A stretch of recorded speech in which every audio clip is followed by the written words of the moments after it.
Pagtatayo ng negosyo at paglilipat ng bahay. Nako, ilan lamang po yan sa mga hindi raw dapat ginagawa tuwing buwan ng Agosto sa paniniwalang malas daw ito. Alamin ang katotohanan sa likod ng tinatawag na Ghost Month. Panoorin po natin ito.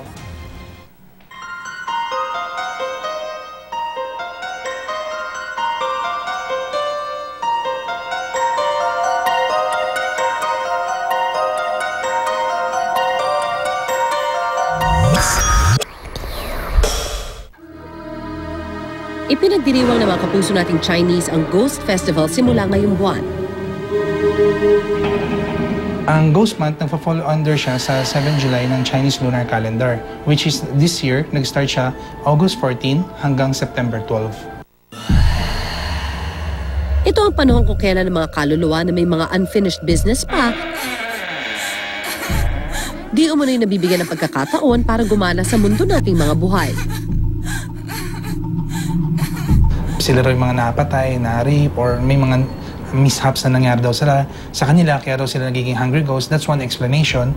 But as much possible in Chinese tradition, we want to call them as good brothers.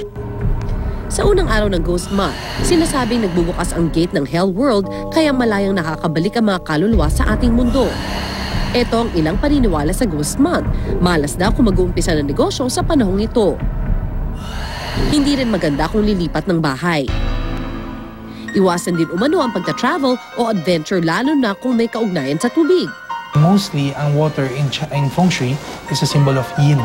Okay? And ang mga spirits, mas malakas sila sa yin. At mas gusto nila sa yin. So normally, nandoon sila sa water karamihan. Especially pag yung water medyo stagnant. So doon na mas maraming mga klase ng accidents. Sa panahong ito, lalo na sa August 29, mainam daw na mag-alay ng mga pagkain para sa mga kaluluwa. Maganda rin daw kung mag-aalay ng Hell Money o Kim Kowa.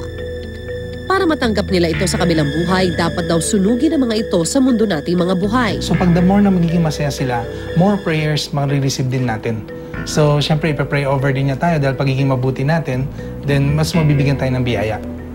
May ilang mga trahedya nga na naiugnay sa Ghost Month dahil nangyari mga ito sa panahong ito. The most famous is yung mga nangyari, syempre sa Pilipinas is, kung naalala niyo po yung pagkamatay po ni Secretary Robredo, is yun yung time na that's Ghost Month, okay? That's a form of travel, okay? Then another tourist travel also, which has happened dun sa Hong Kong hostage, okay? That's also fall in the August, which is Ghost Month.